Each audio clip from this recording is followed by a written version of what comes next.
If you've been around me for any significant amount of time, you likely know that my mother is a hero of mine. And not in that cute, I love my mom, you guys kind of way, but more like, I hope I can be the kind of resilient and faithful and strong person that she is someday. From her really difficult childhood, marked by various in-house abuses and financial destitution, to her adventures west from Albuquerque, New Mexico to California, to the way she held our family together while my father was falling apart, and more recently, to the relentless way she cares for me and for my kids. I marvel at her parenthood. Which leads me to this.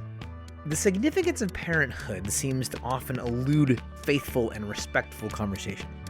It's either idolized in a kind of glass box and set aside untouched by critique, or it's minimized in a smaller cardboard box and cast aside so that it doesn't touch other vital things in life.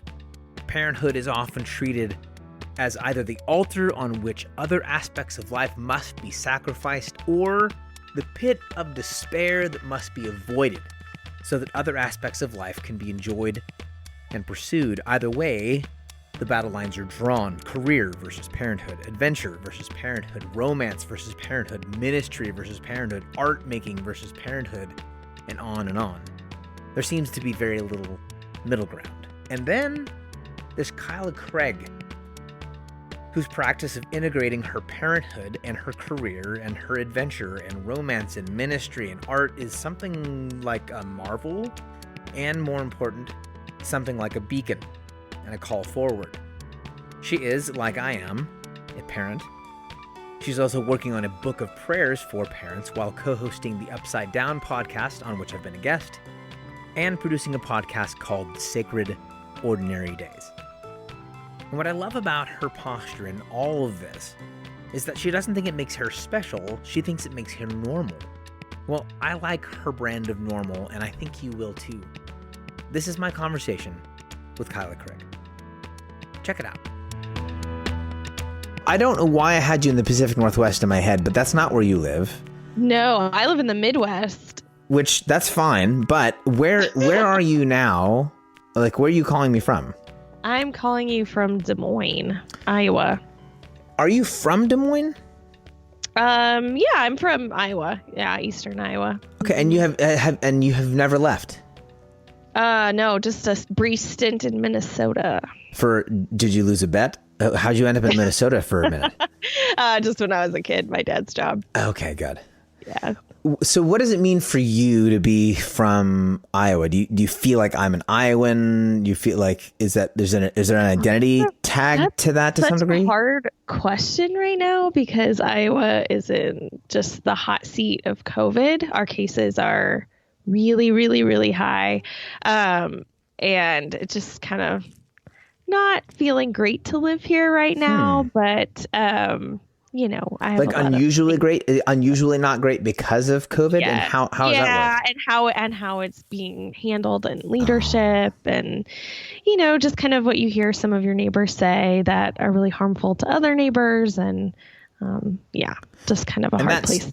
And that's particularly troubling and difficult for you in your household, yes? Yeah, I would say so. Okay. Yep. So how do you manage that? What are you doing? Well, for COVID specifically, we're staying home. My daughter has a compromised immune system. I have a son that has a compromised immune system, right. And I have the privilege to be able to work from home. So I get to be able to make that decision, and I hope that decision keeps everybody safe, not just the people in my immediate household. Yeah.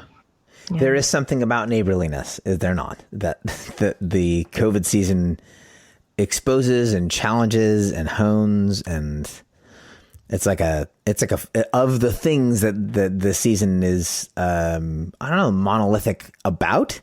That's really one of them. Like what does it mean to belong to the people we live near, around, etc.? It's one of the things that's really come to the fore. Like, oh, we don't mean the same thing when we say neighbor. Right. We don't mean the same thing at all. Yeah. It's That's troubling. glaringly obvious. So do you find yourself actually in a place in which you are, I don't want to use the word despairing, where it's like you're questioning where you live, because has it drawn out of your place in Iowa a sense of like, I'm not sure this is where I want to belong? Like where do you land?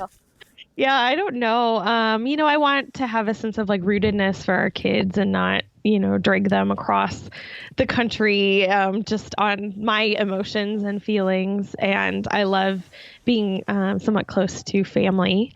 But watching some of the vitriol, some of the extreme partisanship, and how that is just affecting people's care for one another is discouraging. And when you see it in such a brash contrast, it's hard to, know that those are the people that you're living with and are called to love. And, it's challenging. Did you grow up with a sense of like, this is my neighbor? How do you come to a place where like it matters and you're conscious of it? Because you and I both know it's like, this is not a conversation. This is a conversation and how we live with one another to some degree, but it gets coded, right? It's like, right. Are you so I can't believe I'm going to say this. Are you pro-mask? Or are you not pro-mask? Do you believe in the pandemic? Do you believe in the virus, or do you not believe? Like, it gets coded like that. And that's a way to have the conversation. It's a shit way to have the conversation. It's a way to have the conversation. But the conversation underneath that is, how do I relate to and care for and love and respect my neighbor? Right. Did you grow up with that sense? Do you live with it now? Like, how did you come to a place where like, hey, it matters that like, because you do both things, which is fascinating in the way you communicate. And we can talk more. We're going to talk more about this as we go along. You do both things really interestingly, responsibly, where you point outwardly to like, hey, our neighbors, you talk about on your podcast, you talk about blackness and you talk about femininity and feminism to some great degree, et cetera. And like, here's what it looks like for people who live in the world. Please understand what it looks like to be a black woman. Please understand. But you also like put your family on I don't say on display in a bad way, but like, hey, this is what it looks like to be a mother trying to live with kids who are immunocompromised. And you sort of ask both questions of people. You're hyper conscious of neighborliness. How did that happen for you? How do you get there? Yeah, I don't know. That's a great question. I think one of the memories I have of my mom, I went to public school my whole life in a pretty working class. I feel like that's the phrase that we're hearing a lot, but very blue collar part of town that was very diverse, and I loved it. It was a great school, and my mom was heavily involved in volunteering. And I remember as a kid watching her, who has a very different personality than me. She doesn't lean into conflict. Well, I do. But she really took a stand when our lunchroom, our cafeteria, was not serving children who could not afford or their parents, for whatever reason, were not paying for them to have lunches. They didn't have money in their accounts, and they were not getting the same hot meal as everyone else. They were getting like the small plain peanut butter sandwich in a bag. And I remember watching my mom take it to the top and advocate on behalf of these kids. And I think seeing that is just one thing that really stuck with me, that you enter into hard conversations when it benefits somebody who is vulnerable and somebody who is marginalized or oppressed. And I think for me, my faith then really helped me shape that as I started, to deconstruct and reconstruct what Christianity meant to me. I started reading the Gospels and seeing like, wow, Jesus actually really cares about this. Somebody that we just recently had on Upside Down podcast, Drew Hart, he's wonderful, but he was like, a lot of us like to talk about the birth of Christ and the death of Christ, and everything else we just kind of gloss over in Western Christianity. And for me, reading about the life of Jesus and the ministry of Jesus has really shaped who I,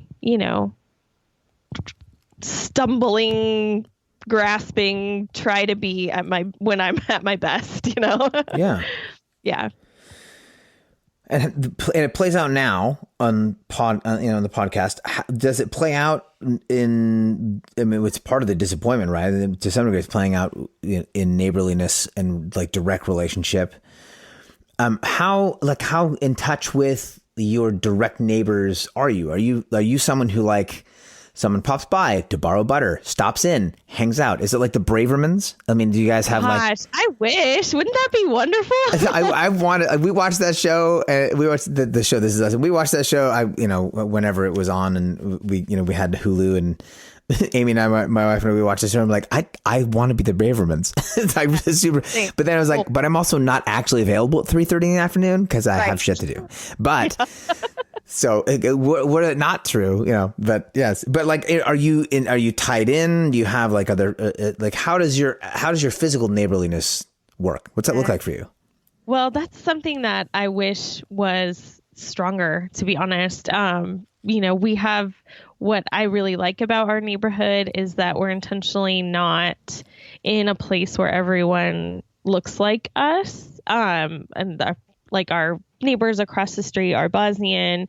We have a biracial family. We have an African American family. Like we just have, we're not in we're in like the first ring suburb, if that makes sense. So it's like not the suburb that everybody wants to move out to. It's not like the bougie suburbs, but right. It's like the ordinary people, 1970s split level neighborhood where we're all just, kind of together, and it's not, super fancy, and it's not super poor. And I don't know, like, I just really appreciate that about our neighborhood.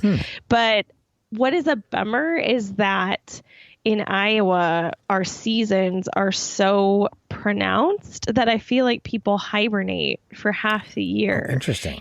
And so it makes it really difficult to truly get to know your neighbor when everyone is inside and it's dark at 5:00 and it's just you go to work and you go to school and you come home. And then this year has been particularly very difficult because those times when we would see our neighbors, like our physical, actual neighbors, we're just not seeing them because we're all separate, we're all distance. And so it's like a wave or a check-in or a hi, but we're just not seeing each other like we used to. And it's hard to know how to even do it while staying safe. And yeah, so it's kind of hard, and I'm ready for all of this to be over so we can be in proximity in better ways again. Talk a little bit more about, you mentioned being home with your kids and working from home. By way of not just like breaking down, like, tell me what you do. Like, what does it look like to live a day? And I want to get in a little bit of this, like in the functional philosophical sense. So talk about what a day looks like for you. By way, and this as a way to sort of introduce people to what it looks like for you to do what you do and what have you. But like you're working from home. What do you get to do that keeps you home? And even get into, because the second layer of this question is like, it's not a balance. I'm going to do the thing, right? It's not like this, like, how do you as a woman balance parenthood with working? As if like, here's this unique thing, like men are like, no, I don't have to, but like your life, is, from the outside is, wildly integrated, that like who you are publicly, there isn't this like thick black line where there's just on the other side of this is your private life. There's this integration there. There's a bit of a risk that you take by doing that, But so talk about like, what's it look like for you to live a day or live a week? What does it look like for you to be you in your world? You're sharing online, you're parenting, you're writing, you're podcasting. Can you talk a little bit about that? Just kind of like walk me through a week or a day.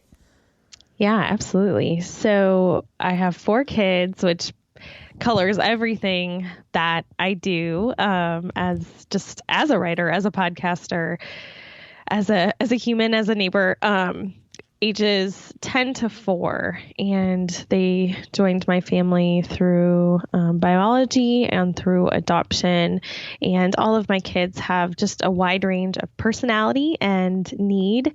My daughter specifically is disabled. She has Down syndrome, but she also has some significant medical and developmental needs that go beyond typical Down syndrome. So I would say, raising her in the pandemic has been the easiest and also the most difficult. She's very easygoing, so sweet, just has a bubbly and kind personality.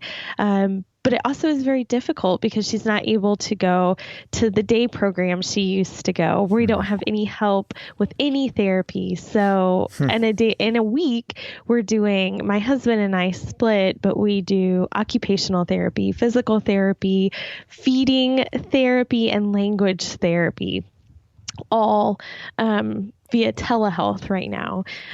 She has a G tube, so just the feedings alone take a long time to do, and then the rest of it we're feeding her, by mouth.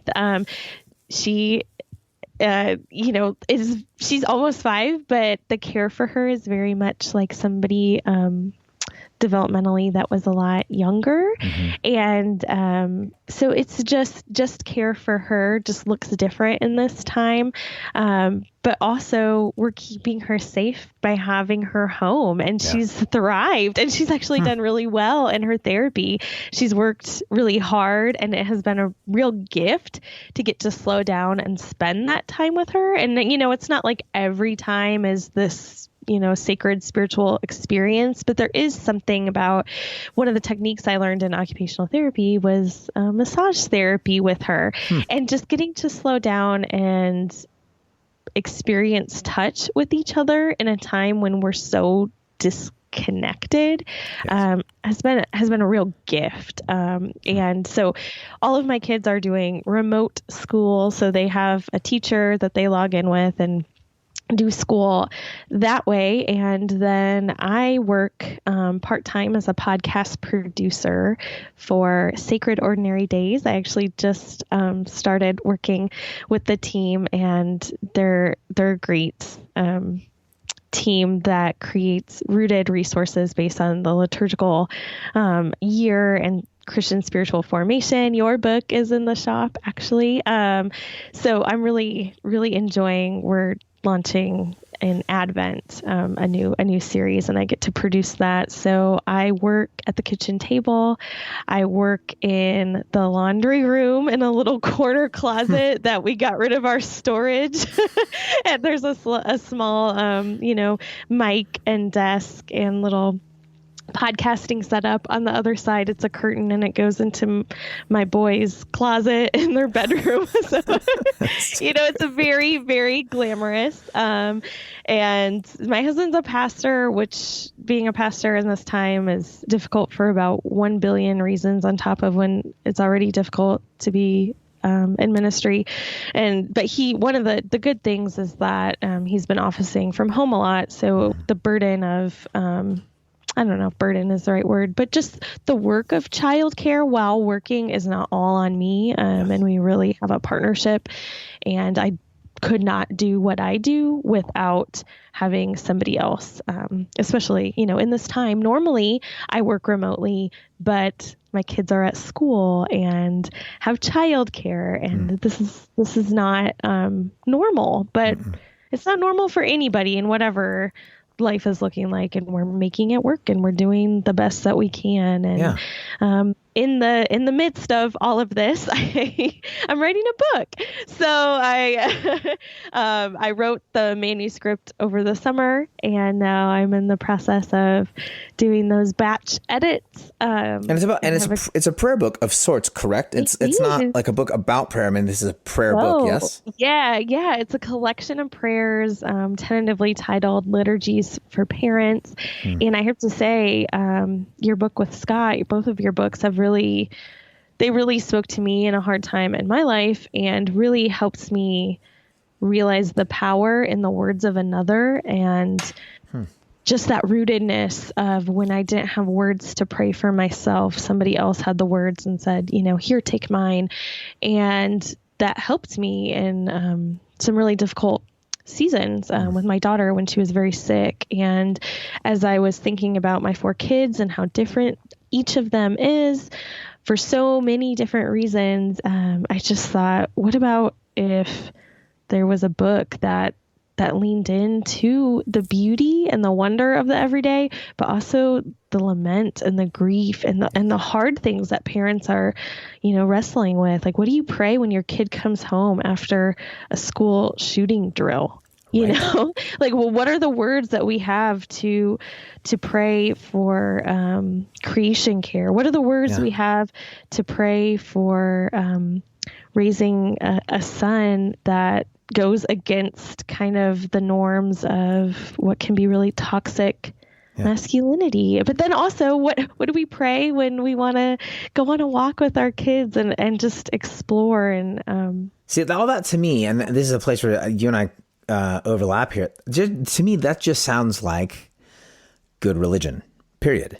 Like, that just doesn't, it doesn't sound like, alternative practices. It's like, no, that just sounds like what you should be doing. Like, why is this not the thing? And it's it really is. And you, again, this is part of why you and I overlap here, is like, because your husband works as a pastor, because I've worked as a pastor, I get and I see the institutional side of things. I get it. I understand why, like, the 90-minute thing on Sunday clicks with folks. I don't disagree. That's fine. But good God, like it's 90 minutes, y'all. And and you can only do so much with 90 minutes and the expectations that come with 90 minutes. The rest of the stuff is like, good religion meets people literally where they are. And it's strange, is it not, that there are so few, and I don't often talk this way, but around religion I do. It's strange that there are so few with the courage and like the creative will to actually create and maintain that kind of culture, to just hand stuff over and say, hey, this either works for your life or it doesn't. And if it doesn't, let's try to find something else. As opposed to, here's this thing, we bought a building, we hired a youth pastor, we got chairs, and we have a projector. The projector was $10,000. No one knows why, but it was. And now, because we have this big thing we've invested in, we really need you to need it so that we can keep it alive.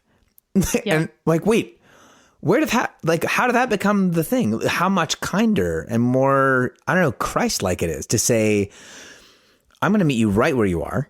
And when you change, we'll talk about what it is you need next, and then go from there. I mean, that just sounds like what ought to be happening. And it's weird that it's spoken of as alternative or niche, because it's just not. Right. Yeah.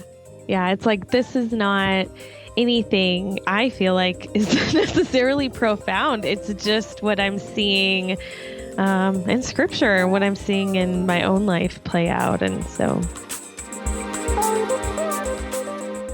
can you talk a little bit about I mentioned this sort of the public to private line that some folks draw, and that can be fine. It can be, I don't really know. This is part of why I asked this question. I can't figure out if it's just a matter of like person to person, household to household, but from the standpoint of like cultural leadership, because as part of what you do is you lead culturally. You share about your family. It's part of your story. It's part of how you lead. It's part of what you're leading as well.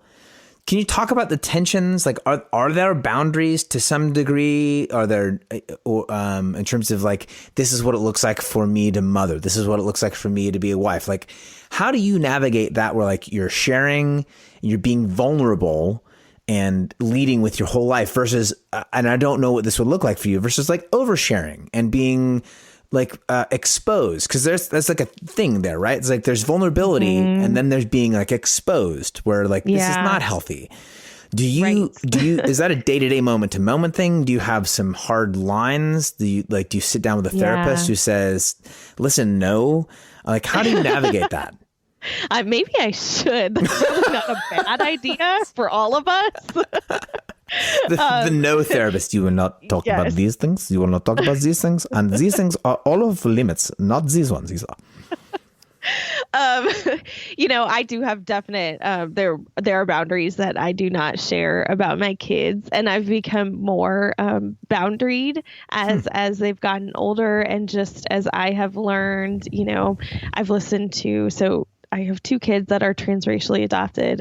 As I've listened to transracial adoptees that are adults, I have learned from them what is harmful, what is helpful. And so a lot of what I share, I try to just share my experience as a mother and not their private stories and experiences and struggles. Like, if I wouldn't want that shared, why would I put that on the internet for anybody else to see about anybody else? My kids are not, and so there's a lot of, private things that never will see the light of day. But I try in my writing, in my podcasting, to use stories. I was a journalist in another life before, and I still do some freelancing, but I worked in a newspaper, worked at a magazine, and the power of a story is really powerful to me. I see it, I see it in the Bible, right? Like it's full of stories. And so I try to share smaller stories that have, like, in the micro, share the macro. So in the small, sharing the big experiences that everybody can relate to, whether or not their experiences are anywhere near mine or not. But I definitely, I'm not somebody who's going to put a journal out onto Instagram. And so I think, and I still try to be integrated and be my whole self, whether that's professionally or personally. And I do feel like when I was a journalist, there was a lot of things I couldn't put on Twitter or I couldn't share, because I tried to keep more of a boundary of being, unbiased or impartial. It didn't share a lot about faith, didn't share about politics. That wasn't what I did. And now my writing is just more holistic. But there are a lot of things, as a person who has a partner in ministry, there's a lot of things that I don't share. And it's not necessarily because I have a gag order on me, but I just try to be respectful and honoring to a lot of different experiences while still standing firm on what I believe to be true. One of the things you do well that I'm not practiced that. I don't do a ton of that, a ton of what you do.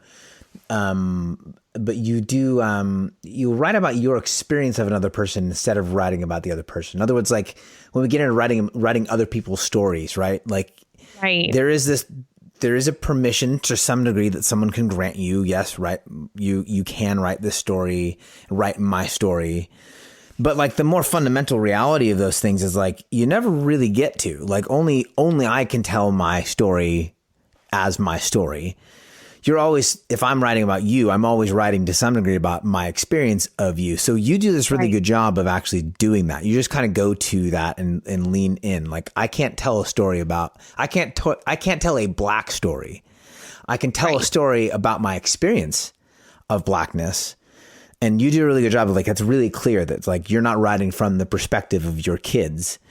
Right. This is your perspective. This is your story in this context. And I think that's not just highly responsible. It's really good leadership. You also do it online, which is tricky.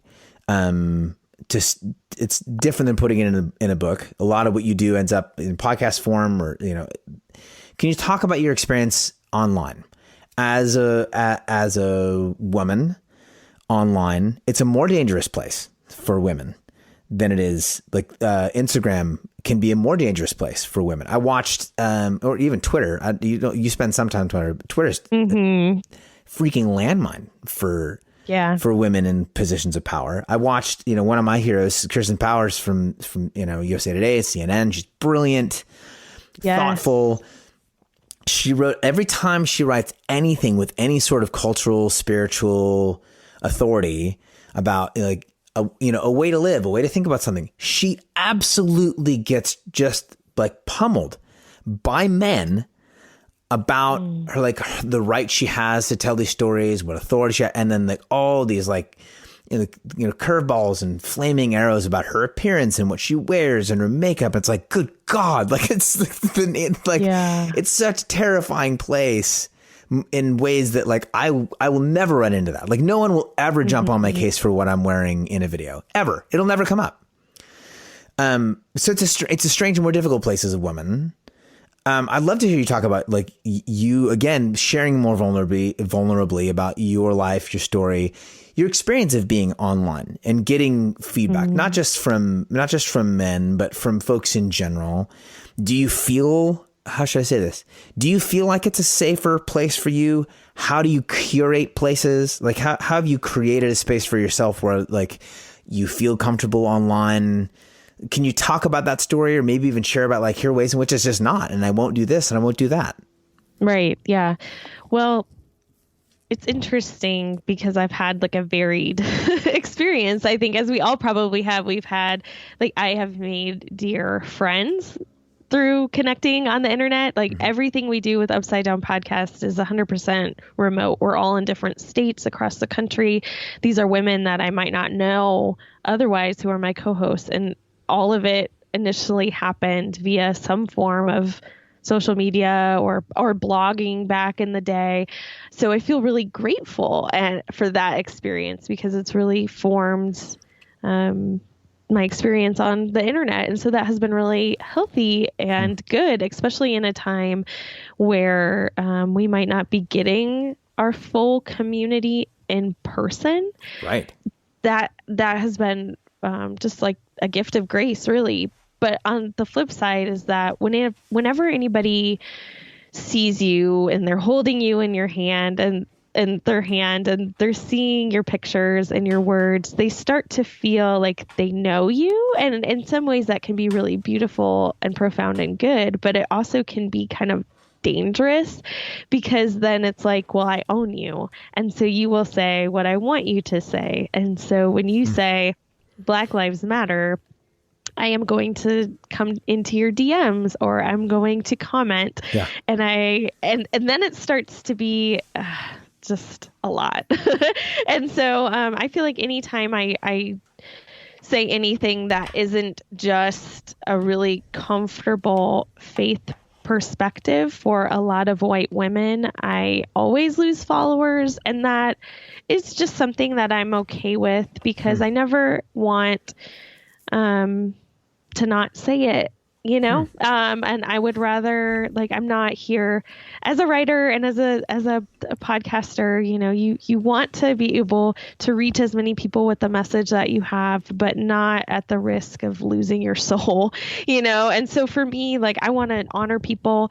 I don't want to make them feel hurt. I don't want to harm somebody, but I'm also going to speak those things that I feel like are true and right, and to do that with mercy. But I think a lot of times we can conflate the whole peacekeeping with peacemaking, and I harp on it all the time, because I'm not just gonna be passive and just let everything go, and that is peacekeeping, and peacemaking is entering in to that hard conversation for the flourishing of all people. And sometimes it hurts, and sometimes it a lot of times, all times, it'll cost you something, but it's worth it, you know? And so the internet it's a beautiful, wonderful, wicked place. In 2016, I left Twitter because there were so many white supremacists attacking white parents of Black children, and they were actually posting people's addresses. And I was just like, no, like, I can't.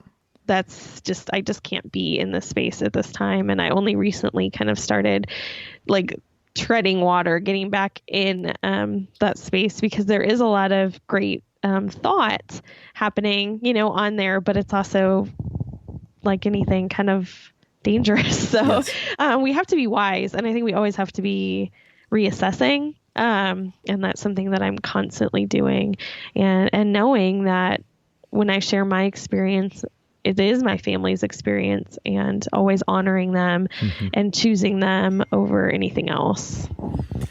Yeah, there's the sort of intention there to some degree, like in the same way a neighborhood to some degree can be, can be beautiful and wonderful and really dangerous and terrifying and gross, and it sounds like the bar scene, right? It's like, this can be great and also really threatening depending on who you are. And so it depends to some degree. I mean, like, Facebook is 16 years old? Wow. 16. Is it really? That's what I'm saying. It's like, it's 16. Like, of course it's a freaking mess. It's a teenager. Like, of course, like, it's utterly confused about who it is and what it's supposed to be doing. It's 16. And the approach, like like, what are you wanting and expecting from this? Changes. And you almost said it. I don't know if you were going to go all the way down the line here, but in terms of like your role, you're like, I'm not here to make friends. Like, there are ways in which, like, you can, if that happens, great. But if you go in helping, especially if you're a person of, you know, in a position of power and authority, or you're bringing news and stories and you're informing, you're teaching, if you're in that sort of, you know, leg up posture, yeah, maybe you shouldn't expect to make friends. And if that happens, great, but it's probably not a safe enough place or developed enough place where you can do both things. If you're going to go storytell and teach, then expect to have conversations, but don't expect to like develop intimate relationships with folks. You'll be like, I'm so glad I spend 3 hours a day fighting with people on Twitter, because I would have no friends if I didn't. Right.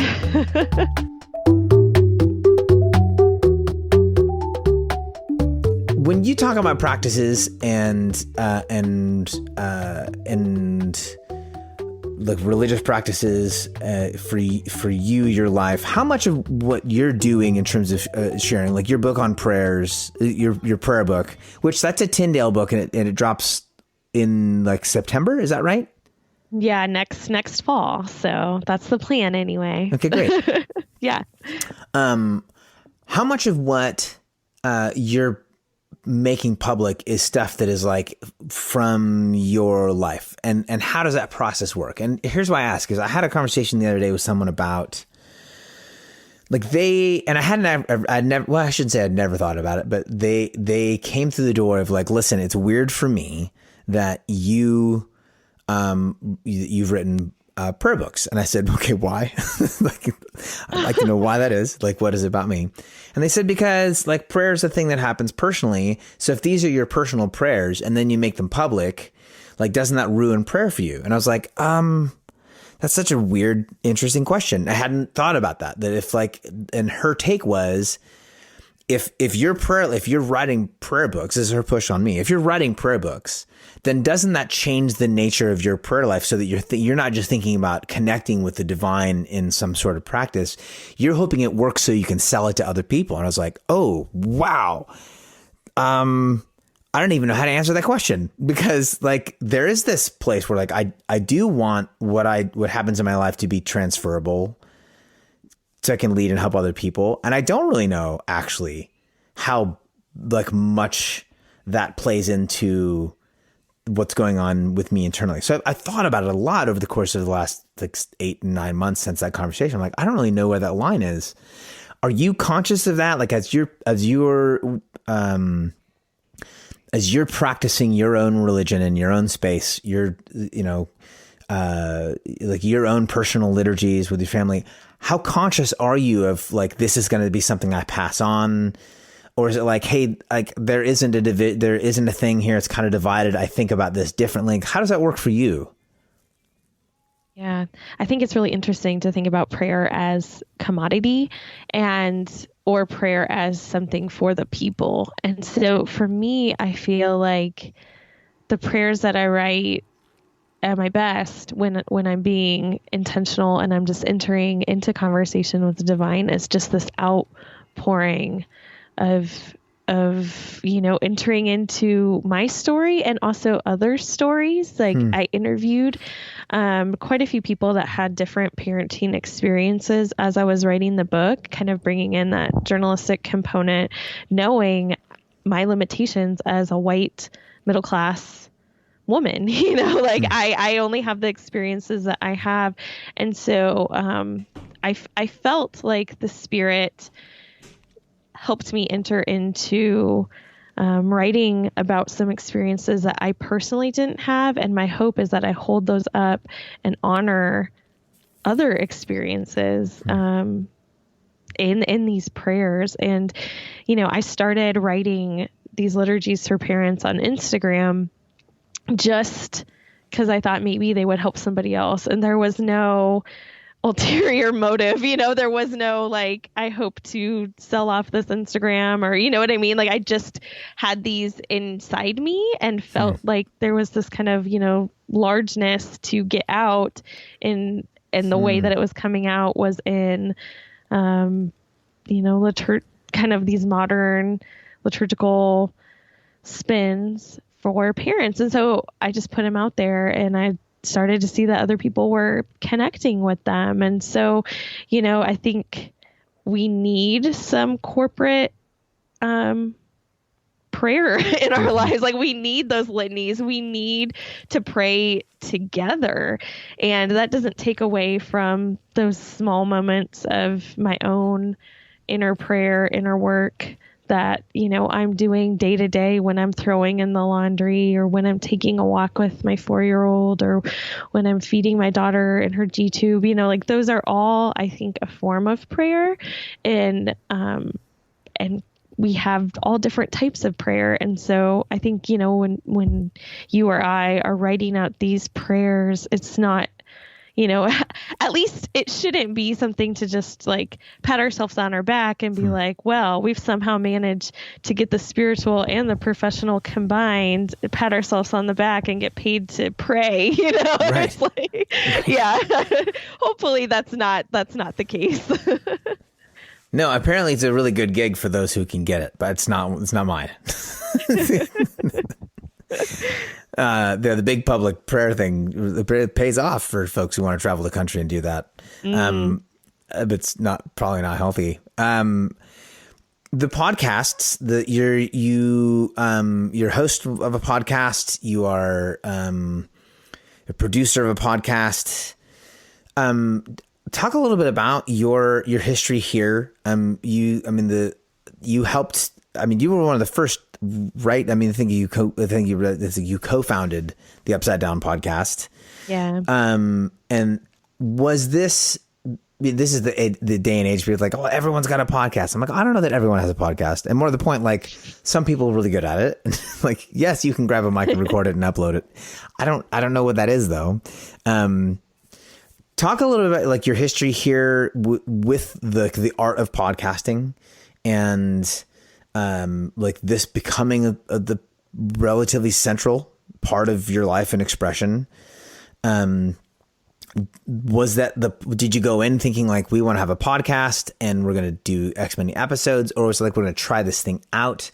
Like, how did you navigate the beginning of the thing? And then were there markers for like, yes, we'll continue to do this and we'll make plans in the future? Because that's part of how the creative journey works. Not all the way across the board, but oftentimes if we're wise about it, right, there's an idea, maybe a passion, maybe kind of a burning sense of like, I think I'm supposed to try. And then there's theoretically, hopefully like a season of experimentation and then maybe some metrics about what we do next or do different. you're working with a team of people. So how did it work? Like to develop the idea, to have the idea, to implement it, and then to rethink it? What'd that look like? Yeah, that's a great question. I kind of consider myself like a contemplative extrovert. So I love thinking about deep things, and I love thinking about it with other people. I'm a verbal processor. I want to talk. I want to listen. My husband says I go into journalistic mode when I'm talking to someone, and I just start like asking them questions, and then I just keep asking them questions. And then sometimes I leave a conversation and I'm like, well, I never got to say anything. And he's like, that's because you kept asking them questions. But I'm really fascinated with, words. And so I'm a writer, right? Like that. I feel like writing is a vocation for me. It's what I studied in college. I love telling stories, but I also love that verbal aspect of connecting. I love people. That's why I wanted to be a journalist. That's why I was a reporter, because I love sitting down with somebody and listening to their story and sharing it with more people. And so that's what you do on a podcast. And I was in a group with some other writers at the time, some Christian, they were other women, just remote. It was 2015. I was definitely in the throes of parenting very young children. We were in a small town where I was pretty isolated.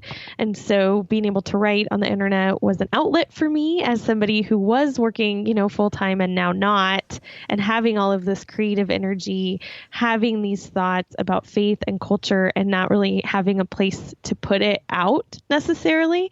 And so I had this group of women, and I was like, hey, let's start a podcast. And everyone was like, no.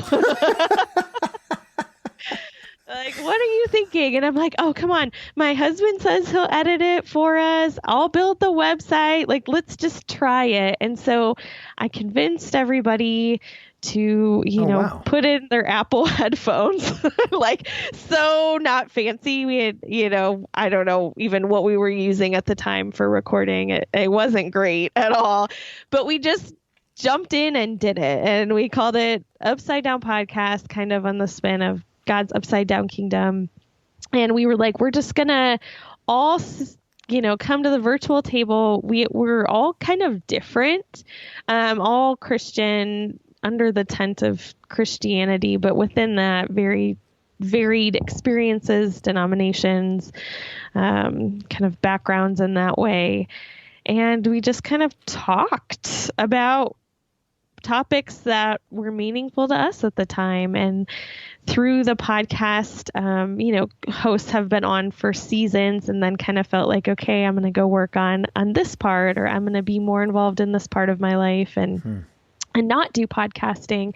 And it's been really cool that we have then kind of Lindsay Wallace and I have stuck in, but also really cultivated a community that is growing and changing and evolving, all the time. And we're in our 5th season. And now this season we're doing the necessities. And, we did like the necessity of beauty, the necessity of voting, the necessity of community, kind of this varied idea of what we feel like the necessities are right now in 2020 and God's kingdom, and really integrating perspectives of justice and really intentionally trying to, and not doing it perfectly by any stretch of the imagination, but trying to decenter myself as a white woman, knowing that a lot of our listeners are white women, and trying to, get more varied voices as guests. And we have Patricia Taylor, who joined us this season, and Elisa Molina, and we're ecumenical. And so we're just trying to be a voice that's a little different than what a lot of, Christian podcasts are, and trying to have still that communal element. And our listeners, we're listener supported. And I know, that is like so, so meaningful, especially in this time. I'm going to ask a variation of this question. I often will ask, I'll be honest, like my more thoughtful guests about kind of future thought. It can specifically now can be like a real trick to actually think future. Because there's such a necessary focus on the day to day. And there's been I think for the most part, a responsible, thoughtful pushback against productivity culture and the drive and the grind, et cetera. Like, no, slow down, pay attention today, smell the flowers, be friends with people, slow down, all that's good. The other side of the coin though is like, most likely for folks like you and I, there will be a day 15 years down the line. And if I'm not thinking about that, I can also misstep. Like I can misstep if all I'm doing is thinking about the future. But I can also really misstep if all I'm doing is staring at the ground beneath my feet and just navel gazing, just contemplating, just doing today. Yeah, I feel like, I don't know if you've heard kind of like everybody has a different orientation to time. Yes. You're either present, past, or future. I'm definitely future. So what's it? So give me you like if things work out the way your better will wants them, if with podcasting and authoring and mothering and neighboring, if things play out for you, what does life look like for you, in you, and around you 15 years from now? If you're successful, if the seeds you plant take root and grow, if you develop the way you're hoping to develop as a person, as a mom, as a wife, as a neighbor, as a friend, like what does life look like for you 15 years down the line? Such a good question. And I'm a big dreamer, but I think for me is that I continue to get to do this, that I continue to get to write what's in my heart, that I continue to get to have conversations with others who are leading me and teaching me. And hopefully, the most encouraging thing I hear in the podcast world is, I hadn't thought of that before. Thank you for helping me see a different way. I think we need more of that. I think we need more nuance. I think we need more listening to people that are doing the work and not just typing a Facebook comment. We need to listen to voices that are not our own. And I think that's so important. And so if I get to play a small part in helping do that, it's truly a gift. And to be able to write in something that other people find meaningful or helpful in their journey as they try to love God and love others, like that's it. That's the end game for me. And knowing that, in 15 years, when you're raising kids, that's a profound amount of time, and just hoping that somehow my kids know that I love them and that God loves them and that nothing can change that. That's truly my prayer. And sometimes I'm worried that I'm too glued to my phone or I'm too I got to go down, to the laundry room office and record this instead of, playing Paw Patrol with my 4-year-old. And so, like you said, there's not a magic balance, and I'm just hoping that everything I do can point back to love God, love others. That's great. Thank you so much for your time. Yeah, Justin, thank you. And thank you for listening to this episode of the At Sea Podcast. If you would like to follow up with Kayla Craig, and I suggest you do, you can visit her at KaylaCraig.com. It's Kayla, Kayla, and then Craig is Craig, no spaces, no hyphens, no nothing, just KaylaCraig.com. From there, you can jump to the podcast she co-hosts called the Upside Down Podcast. It's available Apple Podcasts and Stitcher and Spotify.